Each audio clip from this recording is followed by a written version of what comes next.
My name is Athena Young, and I'm 34 years old. This past April, my mom called me for the first time in 15 years, not to apologize, but to tell me that she and my dad deserved 30% of the 14 restaurants I built after they threw me out at 19. The same dad who stood on our front porch, crossed his arms, and laughed. "You'll be begging on the street," he said. For 15 years, I believed the worst thing my family ever did to me happened on that porch. I was wrong. Their lawsuit landed on my desk in May, and what I found buried in a 16-year-old courthouse file was darker than anything they did to me at 19. And the package I mailed my mother when it was all over. She never saw that coming. Welcome back to Calm Drama Stories, where family secrets come to light and quiet people finally speak. If stories about standing your ground keep you company on long drives and quiet evenings, drop a comment below and be sure to subscribe. Because this story starts with 2 duffel bags on a porch in June, and it ends with an envelope my mother will never forget. I grew up in Creston Falls, Ohio, in a house where love had a bookkeeping system. My mom, Carol, kept the grocery receipts taped to the refrigerator door, split 3 ways in blue ink. My share was circled. She had worked part-time as a bookkeeper for a farm supply company, and she brought the ledgers home with her. Not the paper ones, the kind you carry in your chest. My dad, Gordon, ran a farm equipment parts store on Route 9, and by the time I was in middle school, the store was losing money and the house could feel it. Dinner had one lesson, served nightly. "Nobody eats for free in this house," Dad would say, and Mom would nod like he'd quoted scripture. When I was 14, I asked for running shoes for track season. I got them. I also got a line in the notebook Mom kept in the kitchen drawer. "Shoes. Advanced against future contribution." I did dishes at a diner on weekends at 15, and half of every paycheck went into what my parents called the family fund. I'm not telling you this so you'll feel sorry for me. Plenty of families ran tight in our town, and tight isn't the same as cruel. What made our house different wasn't the shortage of money, it was the accounting. Every kindness had a balance owed. Every gift arrived with interest. I learned to read the numbers on that refrigerator before I learned to ride a bike, and I learned what they meant. In this house, you were not a daughter. You were alone. But 6 blocks away, on Maple Court, there was a yellow kitchen where none of those rules existed. And the woman who ran it was my father's own mother. My grandmother's name was Rosemary Young, and her kitchen smelled like browned butter and yeast 12 months a year. She had cooked for 40 years, church suppers, funeral lunches, and the lunch counter at Hardin's Drug downtown before it closed. Everything she knew lived in one place, a fat notebook with a blue cloth cover, its spine soft as an old dollar bill, every page crowded with her slanted handwriting. Biscuits on Saturday mornings, chicken pot pie when the first frost came. She never measured anything in front of me. She'd press my hands into the dough and say, "There. That's what ready feels like." I was at her house every weekend from the time I was 10. My mother hated it. Mom called Grandma's kitchen that soup kitchen, and said a woman who gave away what she could sell had no business lecturing anyone about money. The 2 of them were polite the way ice is polite, but Grandma fed everybody. Farmhands at the end of a season, the Kowalski kids whose father drank, a trucker who knocked on the wrong door once and left with a pie. I asked her one Saturday why she never charged, since Mom said we were supposed to. She dusted the flour off her hands and looked at me the way you look at someone you're leaving something to. "We feed people because they're hungry," she said, "not because they can pay." I was 12. I thought it was a rule about pie. It took me 22 years in a courtroom to understand it was a rule about everything, and that she'd said it to me on purpose, because my grandmother saw exactly what kind of house I was being raised in, and quietly, in her own way, she had already started getting me out. Grandma's heart started failing in the spring of 2009, when I was 16 going on 17. By that fall, she couldn't stand at the stove for more than a few minutes, so I went over after school and cooked, while she directed from a kitchen chair like a small flour-dusted general. Those were the best afternoons of my life, and I knew it even then. One evening in early November, I came in through the back door with groceries, and heard my mother's voice from the front room. Mom almost never visited Maple Court. I stopped in the hallway. Mom was sitting beside Grandma's chair with a folder of papers on her lap, and her voice had the bright, patient tone she used on bank tellers. "Mom, it's just paperwork. Sign it, and I'll handle everything." There was a pause, and then my grandmother's voice, thin as tissue but with iron underneath it. "I already signed everything I mean to sign." I was 17. I thought they were talking about insurance. I carried the groceries in, Mom snapped the folder shut, and nobody said another word about it. 6 weeks later, a few days before Christmas, Grandma put the blue notebook in my hands. She'd wrapped it in a dish towel like something warm from the oven. "This is yours," she said. "Keep it where she can't." I remember laughing, a little nervous, and asking where. She can't what? Grandma just patted my hands closed around the cover. She died on February 9th, 2010, on a morning it snowed. At the funeral lunch, cooked by the church ladies, from her own recipes, my mother touched my arm and said she'd be happy to keep the notebook safe at our house. I told her I'd already packed it away somewhere safe. It was the first time I ever lied to my mother. It would not be the last time she asked. 16 months later, in June of 2011, my father's store was dying and everyone in the house knew it. I was 19. I'd finished a year at the community college in Mansfield, then stopped because the money stopped, and I was waiting tables full-time at a highway diner off Route 30. Clean paychecks, 40 hours, sometimes 50. One Sunday night, my parents called what my mother liked to call a family meeting, which meant the two of them on one side of the kitchen table and me on the other. Dad slid a folder across to me. Inside was a loan application from Harlan County Savings for $40,000 to refinance the store. His credit was wrecked. Mom's was tangled up with his. What the bank wanted was a co-signer with clean credit and steady income. And there I was, 19 years old, the only person at that table the bank would trust. Then Mom opened her notebook, the one from the kitchen drawer, and turned it around so I could see. 19 years, itemized. Diapers, braces, the running shoes, room and board, billed monthly, backdated to my 16th birthday. At the bottom, underlined twice, was the total, $106,000. "We're not asking you for money," she said in her bank teller voice. "We're asking you to stand behind this family the way this family stood behind you." I want to be clear about what I understood in that moment, because I understood it perfectly. I had seen the store's shelves. I had seen the empty parking lot. Co-signing wasn't a rescue. It was a burial, and the plot they'd picked out was mine. If that store went down, and it was going down, the bank would come for the only person in the house with anything left to take. So I looked at my father across the table, and I said no. Dad closed the folder very slowly, and I knew exactly what was coming next. They gave me until Saturday. My mother stood in the kitchen with her arms folded while I packed, watching to make sure I didn't take anything she'd bought, which, by her ledger, was everything. I left with 2 duffel bags of clothes, a shoebox of paperbacks, and my grandmother's blue notebook zipped inside my jacket where she couldn't see it. At the door, Mom didn't yell. Yelling wasn't her instrument. "When you're ready to contribute," she said, "you know the number." Like I was a customer with an unpaid invoice. My father was the one on the porch. It was the second Saturday in June, warm, the neighbor's sprinkler ticking away like nothing was happening. Dad leaned against the railing with a look I still can't fully describe. Anger, sure, but under it something almost like relief, like a man writing off a bad investment. "You'll be begging on the street," he said.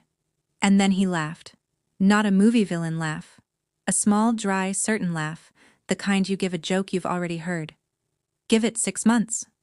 I slept in my '98 Corolla for 11 nights, parked behind the Save-A-Lot where the security guard pretended not to see me. I washed my hair in a gas station sink. I hung my work shirts from the hook above the back seat so they wouldn't wrinkle, and in 11 days I was not late to a single shift. You can check with anyone who worked that diner. It was the only thing I had left to control, so I controlled it. At night, I'd lie across the back seat and hear it on a loop. Begging on the street.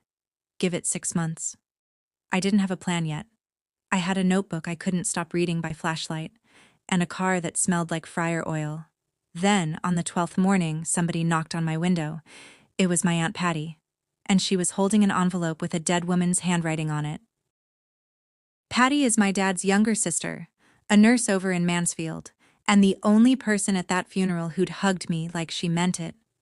She bought me breakfast at the diner where I worked, sat me down in my own section, which felt ridiculous, and slid the envelope across the table.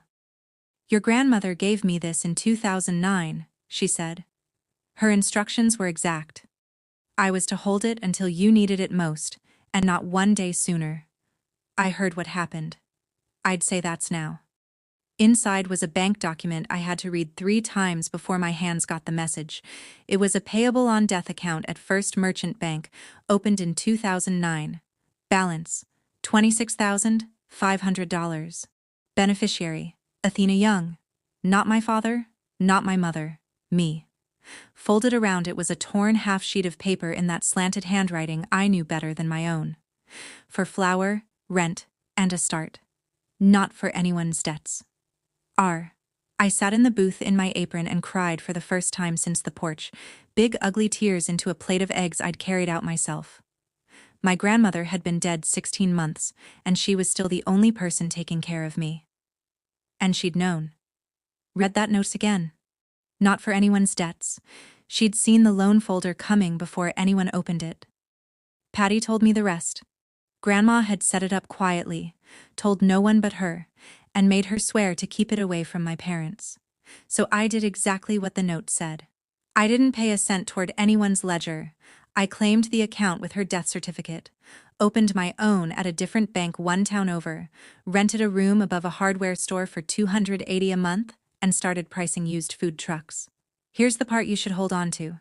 15 years later, my parents would stand in a courtroom and swear, under oath, that money, and everything it ever built, had belonged to them all along. It took me 2 years of double shifts to feel brave enough to spend her money. In the spring of 2013, I found a retired step van at an auction in Marion. $11,000, engine sound, kitchen gutted. Repairs and equipment ran another $4,000, and the permits and licensing took most of what was left, which tells you everything about my margin for error. There wasn't one. I painted it myself, a soft butter yellow, and lettered the side by hand over 3 nights. Rosemary's Table. The menu was 5 recipes from the Blue Notebook, and I want to be honest about the work, because it matters later. I didn't photocopy my grandmother's pages and call it a business. Her recipes fed 8 people from a farmhouse stove. I rebuilt them for a 3-burner line and a lunch rush. Rescaled, retimed, costed out to the penny, tested on my own paychecks until they came out right every single time. The biscuits alone took me 40 tries.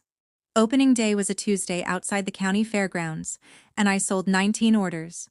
I know it doesn't sound like much, but I drove back to my rented room that night with $61 in a cigar box, and I sat on the floor and laughed until the guy downstairs banged on his ceiling, begging on the street. Well, I was standing on the street, selling biscuits, and every one of them was mine.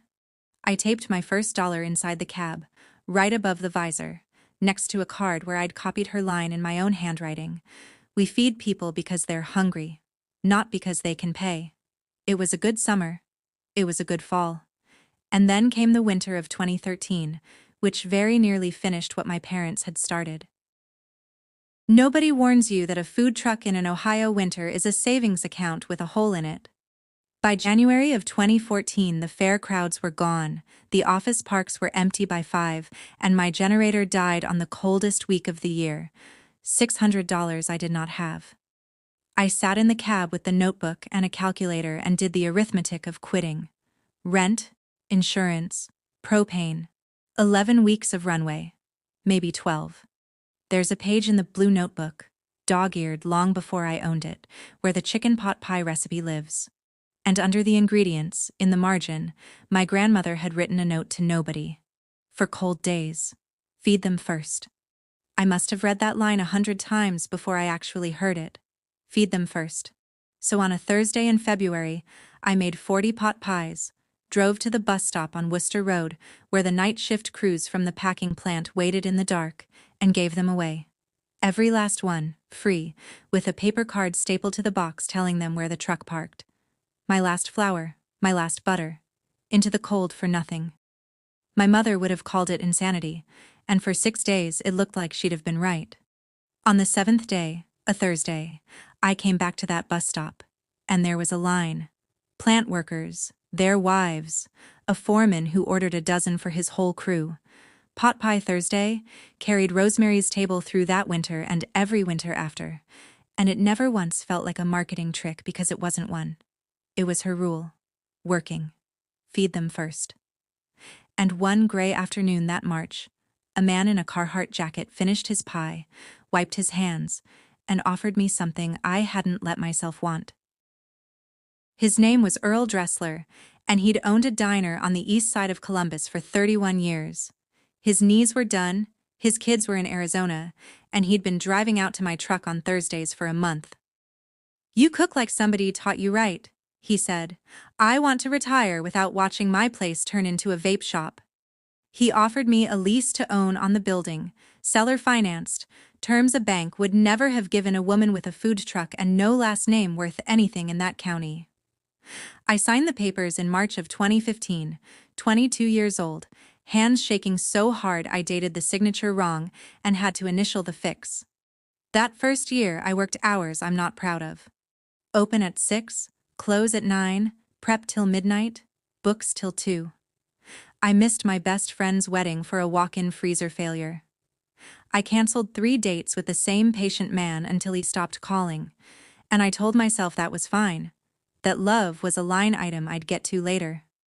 In 2016, I hired Jess Moran to run the front of house, the best decision I ever made in that building, and by fall, she knew me better than anyone alive.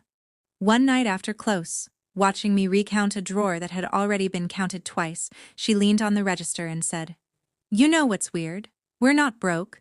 You run this place like you're paying off a debt nobody can see." I laughed it off. I actually said, "Old habit." I heard her, and I hung her bell on the door, and I did not listen. 10 more years would pass before I understood exactly whose ledger I was still working off. That Christmas, a card came to the restaurant with a Creston Falls postmark. Let me pause here and ask you something. If somebody ever told you that you'd fail, and you used it as fuel instead, tell me in the comments where you were the day you decided to prove them wrong. I read everyone. And if you're new here, subscribe, because the part where my parents come back into this story, we're almost there, and it's worse than you think. The envelope was addressed in my mother's handwriting. Small, neat, slanted forward like it was in a hurry to collect. Inside was a Christmas card, snow on a covered bridge, and I stood by the register and felt 15 years old again before I even opened it. There was no letter, just her words under the printed greeting, in blue ink. "We hear the restaurant is doing well. It would be nice if you remembered where you came from. Your father's shop closed because you refused to help." That was the whole message. 5 years of silence, and this was the flag my family planted. No how are you, no address, no phone number. 1 line of credit taking and 1 line of blame, folded into a 50-cent card. The shop had closed in 2012, I'd heard from Patty. And somewhere in Creston Falls that failure had been quietly moved into my column of the ledger, the way you'd reclassify a bad debt. I sat in the office that night and wrote a reply. 6 pages. Everything. The porch, the car, the gas station sink, the 11 nights. Then I read it over, and I heard how it sounded. Like an invoice. Like proof I was still doing math with them. I tore it up, dropped it in the fryer grease bin, and made a decision that held for a decade. No contact. Not out of hate. Out of arithmetic. Every exchange with my mother had a price, and I had finally stopped being able to afford her. I kept the card, though. I couldn't tell you why at the time. Now I can. Because 10 years later I would see that same neat, forward-slanted handwriting in a courthouse filing, on a page that carried the signature of a woman who'd been dead for 16 years. Here's the next 10 years. at a pace my banker would appreciate. In 2016, I opened the second location in Westerville, in a dead pizza place with good bones.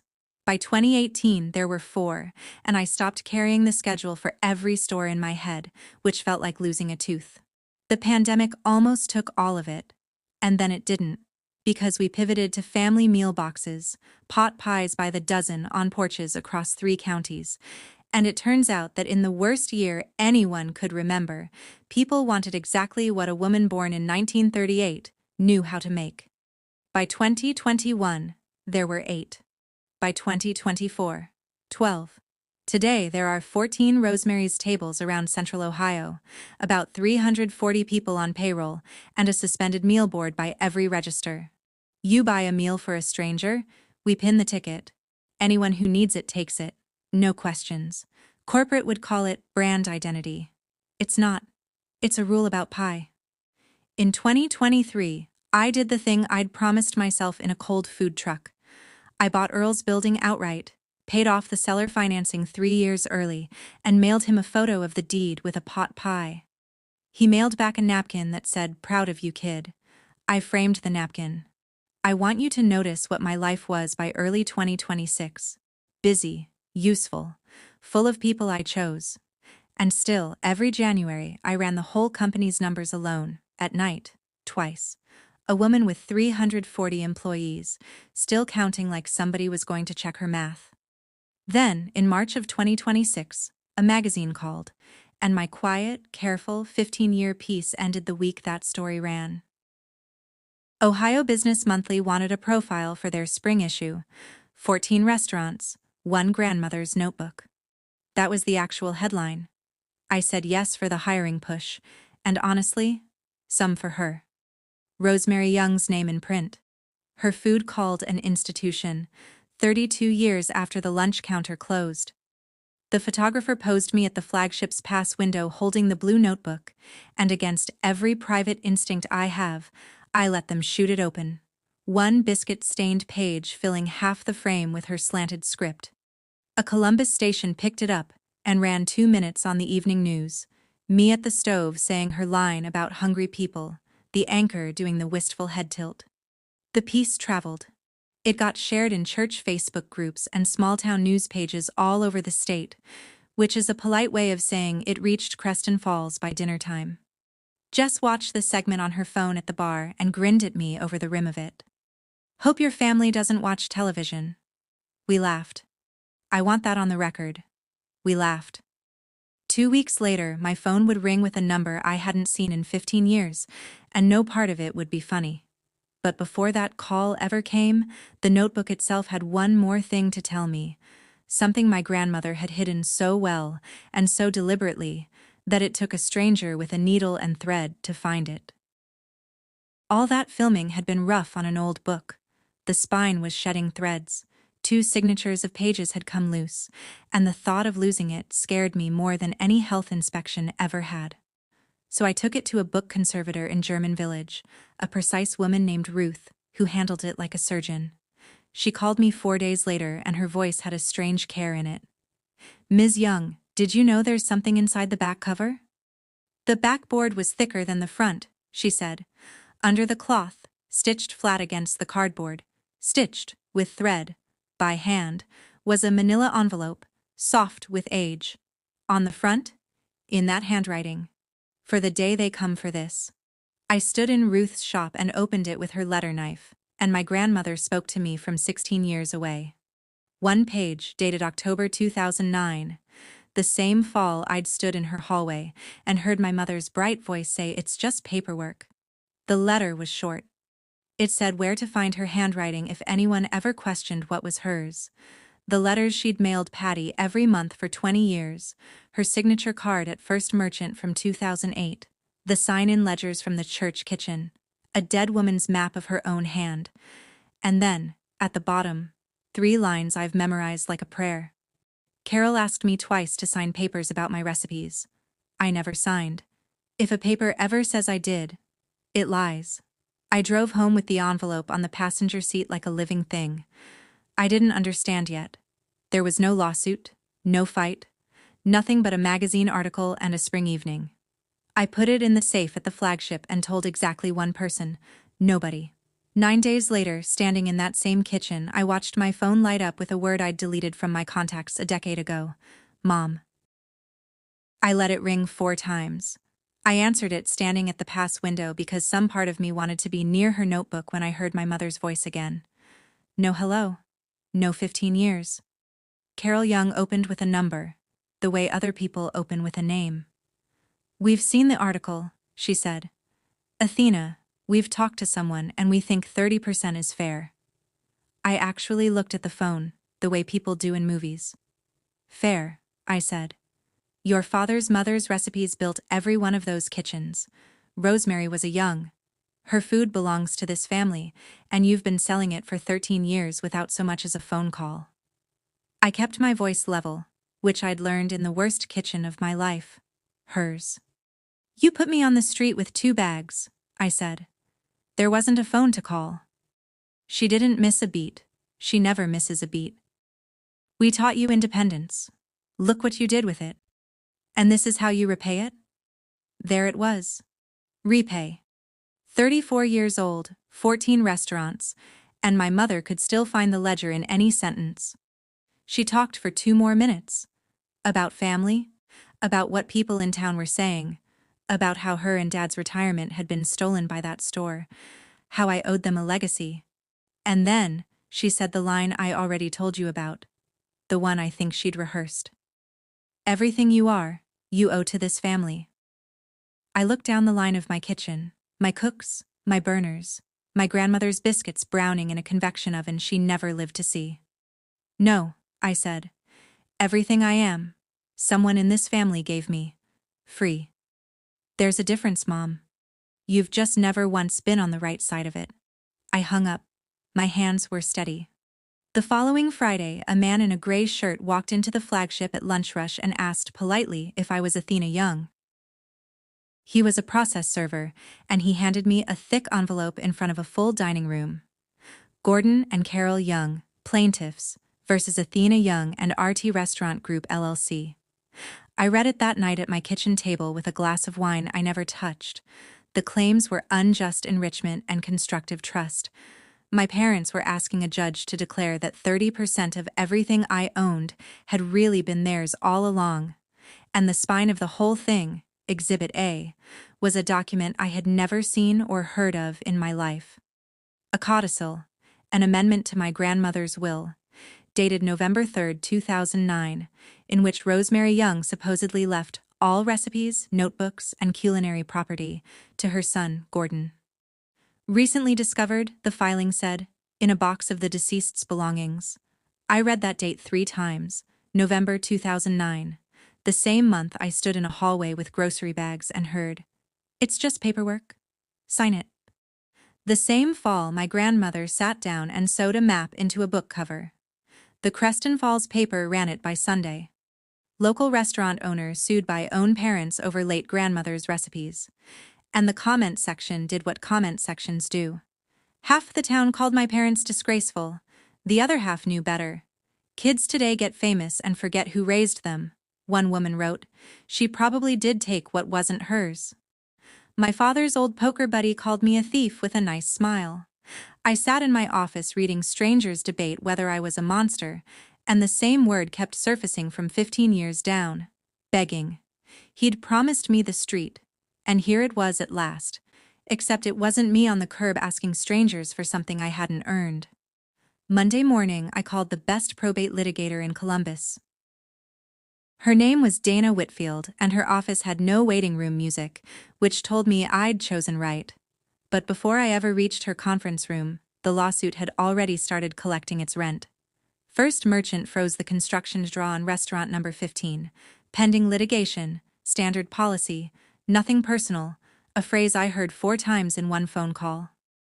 The Zanesville build-out stopped mid-drywall. 2 of my best general managers quietly updated their resumes. Jess talked one of them off the ledge in the walk-in, and I pretended not to know. That's the part nobody tells you about a nuisance lawsuit.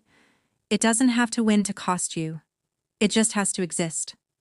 Dana read the complaint in about 10 minutes, flat-faced, then set it down and gave me the cleanest legal analysis I've ever paid for. "Weak law," she said. "Recipes aren't property you can copyright, and a 16-year-old codicil surfacing 3 weeks after you're on television is the kind of coincidence judges notice. This is an expensive nuisance.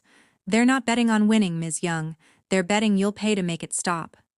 Then she pulled the copy of Exhibit A toward her and looked at the signature for a long, quiet moment. Long enough that I stopped breathing a little. Rosemary Young, in looping script, above a witness line I couldn't read. "Something wrong?" I asked. Dana didn't answer right away. She turned the page 90 degrees, then back, like a jeweler with a stone she didn't trust. And then my lawyer asked me the strangest question of that entire strange spring. "Your grandmother," she said. "Did she send Christmas cards?" I didn't understand the question yet, and Dana, being Dana, wouldn't explain until she had more than a hunch. First, we went digging. The probate file from 2010 was still sitting in the Harlan County Courthouse, and it told a simple story. My grandmother's estate had been small and clean. The house on Maple Court sold and split between Dad and Patty. Her furniture and kitchen equipment donated to the church. A plain 2-page will from 1998, properly witnessed, properly filed. And nowhere, not in the will, not in the inventory, not in one line of 16-year-old paperwork, any mention of a codicil, of recipes, of culinary anything. To get their new document into that closed estate, my parents' lawyer had filed a motion to reopen it, claiming the codicil was only just found last fall in a box in their attic. "After 16 years, Dana said, "courts allow it, rarely, but the judge will want to know where it's been." And so do I. Then I did the thing I'd been circling for a week. I opened my bag and put my grandmother's sewn-in envelope on Dana's desk. The letter, the list, the 3 lines at the bottom. Dana read it twice. My lawyer is not a sentimental woman. She bills in 6-minute increments, and I have never heard her raise her voice. But when she got to, "If a paper ever says I did, it lies," she set the page down with 2 fingers. Gently, like it was evidence and china at the same time. "Ms. Young," she said, "your grandmother is about to testify." Then she picked up a legal pad and started a list of her own. "We're going to need her handwriting, all of it. Every letter, every ledger, every signature this woman left behind on God's green earth." So we went and gathered my grandmother, piece by piece. Patty met us at her kitchen table in Mansfield with a fireproof box she'd kept for 16 years, and inside were the letters. Rosemary had written her every month from 1990 until 3 months before she died, hundreds of them, dated, signed, postmarked. The church kitchen still had its sign-in ledgers, her name in the margin of 2 decades of funeral lunches. First Merchant, under subpoena, produced her signature card from 2008. By the end of the week, Dana's paralegal had built a timeline of my grandmother's handwriting that ran 20 years deep, and I'd spent 3 evenings reading a dead woman's mail with my aunt, laughing and wrecked by turns. It was on the last of those evenings that Patty told me the thing I didn't want to hear. "You should know something about Carol," she said, not kindly, not unkindly. "When your mother was 9, the sheriff put her family's furniture on the lawn. Everything they owned, on the grass, with the neighbors watching. She stood on the sidewalk in her school clothes guarding a lamp." I said nothing. "She grew up believing the only things that can't be taken from you are the things with your name on paper. Your grandmother saw it in her the first week your dad brought her home. That's why Rosemary never let Carol near her papers. Not out of spite. She just knew what hunger looks like when it grows up." I sat with that for a long moment, and something in my chest moved about an inch. For a 9-year-old on a sidewalk guarding a lamp, I'd have opened every register I own. Then I remembered 11 nights in a Corolla behind the Save-A-Lot, arranged by the woman that little girl became. Understanding is not the same as forgiveness. I loaded the letters into my trunk like a casserole for a wake. Now all we needed was one person qualified to make 200 letters answer a single question. Her name was Dr. Meredith Okafor, a board-certified forensic document examiner who had spent 19 years telling courts whether paper was lying. She took the codicil, the exemplars, and 3 weeks. Then she called us in, set 2 images side by side on a monitor, and taught me more about my mother in 10 minutes than I'd learned in 34 years. No 2 genuine signatures are identical, she said. Not from the same hand, not on the same day, not ever. Your hand is a living thing. It varies. She overlaid the 2 images. The signature on this codicil is a point-for-point match to one specific known signature. The one on this Christmas card your grandmother mailed in 2003. Line weight, letter spacing, the break in the R, identical. That doesn't happen in nature, Ms. Young. That happens on a light table with patience. Under magnification, she showed us the rest. Hesitation marks where a pen had crawled instead of flowed. Faint impressions of pencil beneath the ink, the fossil of a tracing. And the codicil's 2 witnesses told their own story. One was a neighbor of my grandmother's who, the county's own records showed, had died in 2007, 2 years before the date he supposedly watched her sign. The other was Sharon Pruitt, my mother's card game friend of 30 years. I stared at the overlay a long time, the 2 signatures nested inside each other like one ghost wearing another. The 2003 Christmas card, Patty confirmed, had spent the last 2 decades in a photo album in my parents' living room. My mother hadn't found my grandmother's signature. She'd farmed it, grown a dead woman's hand in a garden of old holiday mail. Dana let me sit with it, then said the sentence that turned the war. There's one complication. The filing says your father will testify the codicil is genuine, which means before we use this, we're going to find out what Gordon Young actually knows. Before we walk into that deposition room, let me say one thing.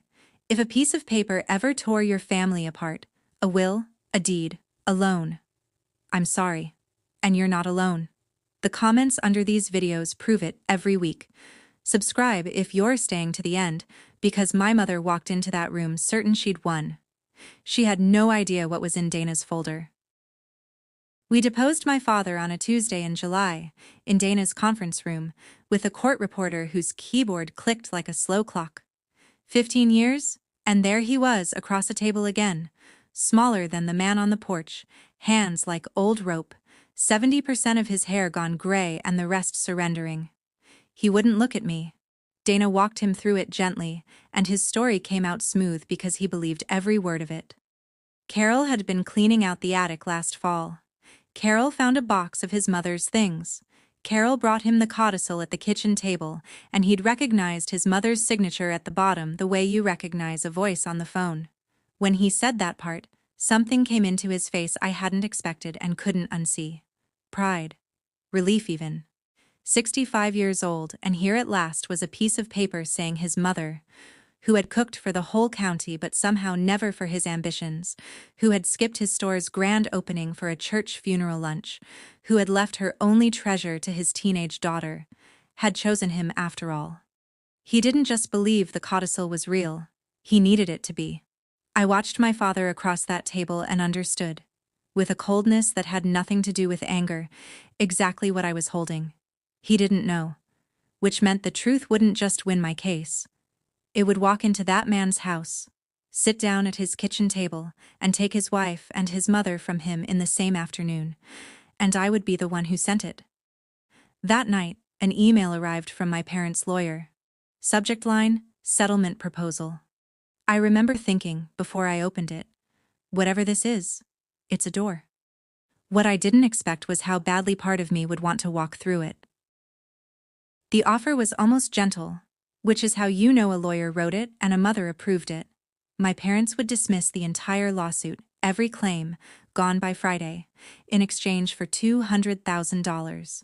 The letter called it a goodwill resolution honoring the family legacy.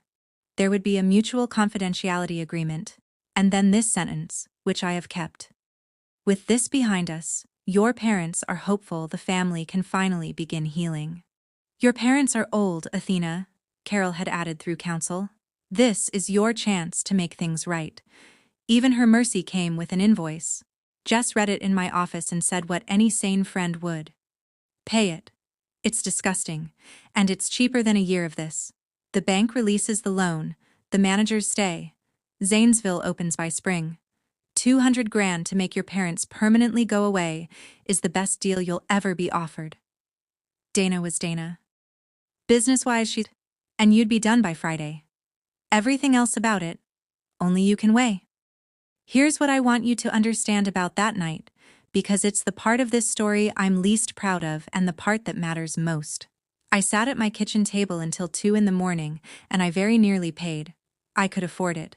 Peace, a signature, an open bank line, and a mother who might. The old hope surfaced like a body, might finally say something kind about what I'd built. All I had to do was pay one last bill I didn't owe and keep one small secret about one forged signature, forever. Then I took out my grandmother's letter and read the bottom 3 lines again. Carol asked me twice. I never signed. If a paper ever says I did, it lies. She hadn't asked me to win. She'd asked me not to let the lie stand. In the morning I called Dana and I kept it short. File the report. Dana didn't ask if I was sure. She'd been waiting with her hand on the lever. By that afternoon, Dr. Okafor's findings were in the court file, a public record, available to any clerk, reporter, or curious neighbor in Harlan County, along with our motion for sanctions for filing a claim built on a manufactured document, and a notice. We would be deposing Carol Young about the codicil's discovery, under oath, the following Tuesday. I want to be honest about what I knew when I gave that instruction, because I knew everything. I knew the report could never be unsealed from the world once it entered it. I knew my father would read it, or hear it, or have it read to him by a reporter on his own porch. I knew that whatever was left of my parents' 42 years of marriage was standing in the road, and I had just released the truck. There are people who will tell you I had no choice, that it was just litigation strategy. That's not true, and I won't hide behind it. I had a door marked $200,000 and silence, and I closed it myself, with my own hand, on purpose. What I did next was smaller. I texted my Aunt Patty, whom my father had barely spoken to in years, and told her only this. Be near your brother next week. He's going to need somebody who isn't Carol. Then I went back to work, because Bread doesn't care about your subpoenas. Carol Young's deposition was set for 9 in the morning on the last Tuesday of July. She walked into that conference room with fresh lipstick and the smile of a woman who still believed she was holding the ledger. She had no idea she was the entry. She wore the gray blazer she saves for banks and funerals. For 40 minutes, Dana asked soft, patient questions, and my mother answered them in her bright teller's voice, and I sat very still at the end of the table and watched her build her own scaffold. Where was the box found? The attic, under the Christmas decorations. When? October, last fall. Who was present? She and Gordon. Had she ever discussed the recipes with Rosemary before her death? Here my mother allowed herself a small, wounded pause. Rosemary and I weren't close. She wasn't an easy woman. But she knew what family means. Whatever else, she knew the recipes belonged with the family. The court reporter's keys ticked. Dana nodded along like a woman doing a crossword she'd already solved, and then she opened her folder. Mrs. Young, I'm handing you what's been marked Exhibit 12, a Christmas card, postmarked December 2003, from Rosemary Young to Patricia Reyes. Do you recognize the signature? My mother glanced at it. It's Rosemary's. It is, Dana said. Now, Exhibit 13. And she laid the transparency over the codicil, signature on signature, and slid it across the table. In the fluorescent light you could see it plainly. 2 names, written 6 years apart, nested into each other like a single ghost. Can you explain to me, Mrs. Young, how your mother-in-law signed her name twice, 6 years apart, identically, to the width of a pen stroke? I have been in walk-in freezers warmer than that room became. My mother did not look at the overlay. She looked at me, past Dana, past her own lawyer, down the length of the table. And what was in her face was not guilt, and it was not fear. It was fury, the pure, bewildered fury of a bookkeeper whose numbers have stopped obeying her. You ungrateful, she started, and her lawyer's hand closed on her arm, and he asked for a recess in a voice that had gone a little gray. Chairs scraped, people stood. And in the noise of it, my father, who had come as a plaintiff and sat all morning by the window, silent, reached across the abandoned table and picked up the overlay with both hands, carefully, the way you'd pick up a photograph of someone you'd buried. He held it up to the light for a long time. Then he turned to my mother, and he asked her, very quietly, "Carol, where did you get my mother's Christmas card?" Nobody answered him. The room emptied into the hallway, and that hallway is where my story was always going to be decided, not by the overlay, but by what I did next. Their lawyer came to us within the hour, quiet as a man diffusing something. The lawsuit would be dismissed immediately, with prejudice, gone forever. They would cover every dollar of my legal fees. In exchange, the expert report withdrawn from the file, the record sealed. Mutual confidentiality. His hand made a small, smoothing motion. So that what's in that folder stays in this building. No one outside this room ever needs to know. And there it was, laid out on a hallway bench. Everything I had wanted since the day the process server interrupted my lunch rush. The case dead. The bank unfrozen. Zanesville open by spring. My parents' marriage left standing. My father left with his merciful lie. The town left with a boring story about a family that settled a misunderstanding. All I had to do was help bury my grandmother's signature a second time. Dana laid out my options in her flat, kind way. Take the seal and it ends now, clean. Refuse, and the truth stays public forever. And she reminded me of one more thing. The report was strong enough to refer for criminal charges. Forgery. My call, she said. Through the glass wall of the conference room I could see my father, alone at the long table, the overlay still in his hands, reading it over and over like a man trying to translate his own life, 65 years old, hungry his whole life for one sentence from his mother, and holding proof that the only version of it he'd ever gotten was counterfeit. I heard my grandmother then, clear as a Saturday morning. We feed people because they're hungry. The truth was the only thing I had left to set in front of him, and it was going to taste like ash, and it was still food. I turned back to Dana, and I kept my voice kitchen calm. No seal, no confidentiality. The report stays in the record. All of it. Dismissal with prejudice, and they pay your fees, and we're done. I took a breath. And no criminal referral. I'm not sending my mother to be prosecuted. I'm done collecting. That's the whole point. Somebody in this family has to be the first one to stop collecting. They took the deal, because there was nothing left to take. But before the papers were even drawn, my father did something no one asked him to do. He came back into the conference room, picked up a pen, and withdrew as a plaintiff on the spot. His own separate line, his own signature, his hand shaking so hard the court reporter looked away to give him privacy. My mother hissed his name once, Gordon, like a command to a dog that had always come. He didn't look at her. On his way out, he stopped in front of me. Up close he smelled like the store used to, machine oil and peppermint, and for a second I was 9 years old handing him wrenches. I said you'd beg, he said. His voice was gravel. I know, I said. He looked at the floor, then made himself look at me, and I watched it cost him. You never did. That was all of it. No apology.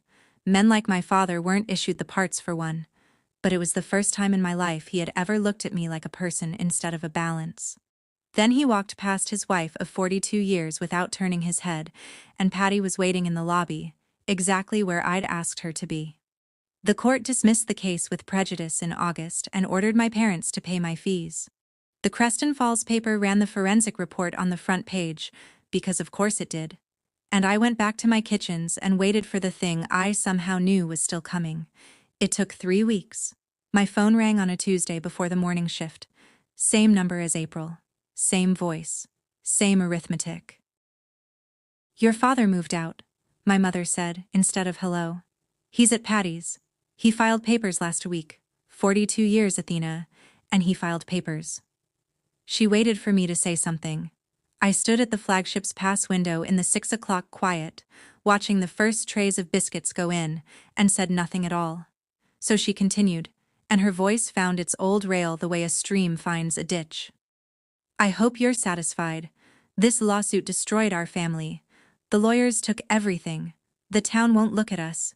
At me. And you have 14 restaurants, and we have nothing. The least you can do. And I closed my eyes, because I knew the shape of the sentence before it arrived. Is acknowledge that we still deserve something. We raised you. 30% of nothing is nothing, Athena. Be reasonable. There it was. The last page of the ledger. Her husband gone, her name in the newspaper next to the word forged, and my mother was still at her kitchen table, billing me. I want to tell you I felt anger, but that's not what was in my chest. What I felt was finished. The specific, bone-quiet finished you feel when a long shift ends and the last burner clicks off. Everything I had ever needed to say to my mother, I had already said in a court file. Except for one thing, and it was already in the mail. I'd sent it the day the dismissal came through, certified, addressed in my own handwriting to the house I hadn't entered in 15 years. Mom, I said, and my voice came out kitchen calm, and I said the only thing there was left to say. Check your mailbox. Then I hung up, turned my phone face down on the pass, and went to pull the biscuits. Here is what was waiting in the mailbox on the house in Creston Falls. Not a check, not shares, not a lawyer's letter. She'd have almost preferred one, because a lawyer's letter is at least a transaction. Inside a plain manila envelope were 3 things. First, a complete copy of Dr. Okafor's report, every page, because my mother had never actually read it, and the truth was the one debt I genuinely owed her. Second, a photocopy of my grandmother's sewn-in letter with the bottom lines that will outlive all of us. Carol asked me twice to sign papers about my recipes. I never signed. If a paper ever says I did, it lies. She deserved to know that the woman she'd traced off a Christmas card had seen her coming 16 years ago, and had answered her, patiently, from the grave. And third, on top of the stack, a single recipe card in my own handwriting, chicken pot pie. Her copy, complete, nothing held back. The crust, the timing, the margin note, and all. Because one Christmas back when I was small and the world was different, my mother had eaten my grandmother's pot pie at that yellow kitchen table and said, without an invoice attached, "That's wonderful." The only free thing I ever heard her give Rosemary Young. At the bottom of the card, under the recipe, I wrote what I'd finally figured out, and I kept it short. No invoice. It was never for sale. It was always free. That was the part you never understood. My mother has not called me since. But Patty stopped by the house that fall to collect the last of my father's tools, and she told me what she saw in that kitchen. The refrigerator door was bare. No receipts, no blue ink, nothing. Except one thing, pinned dead center with a magnet, a recipe card for chicken pot pie. The divorce went through in the winter. My father lives in Patty's spare room now, and once a month he drives to the flagship, sits at the counter like any other customer, and orders the pot pie. He pays every time. I've told him it's free. He leaves the money under the plate anyway, and I've stopped fighting it, because I finally understand what it is. It's the only language he has, and he is using it to say something he can't. We don't talk much. We start with silence and work up from there, and some months, that's a kind of peace. The bank released the loan. Zanesville opened the week before Thanksgiving with a line out the door. And on the first Sunday of every month now, at all 14 Rosemary's tables, we run what the staff named Rosemary Sunday. The long table down the middle, no register, no tickets. Anyone who's hungry. You should see it. Plant workers and retirees and single mothers and one very dignified old farmer who always wears a tie to eat for free. This past Sunday, I was in the flagship kitchen teaching biscuits to my newest hire, Tyler, 19 years old, sleeping on a cousin's couch since his folks put him out in March. His first batch came out like hockey pucks, and he braced like he was waiting for a bill. I pressed his hands into the next batch of dough the way she once pressed mine. We feed people because they're hungry, I told him. Not because they can pay. His shoulders came down an inch. Somewhere, a ledger closed. Here's what my grandmother knew all along. Love that keeps a ledger always ends up in court, but love given freely keeps feeding people long after you're gone. That's my story. 2 duffel bags on a June porch, a letter sewn into a book cover, and a mailbox with no check in it. If someone in your life ever made you feel like a debt instead of a daughter, take this as your sign. The only thing you truly owe anyone is the truth. Share this video with someone who needs to hear that. Drop a comment telling me where you were when you decided to prove them wrong. Hit subscribe, and I'll see you in the next one.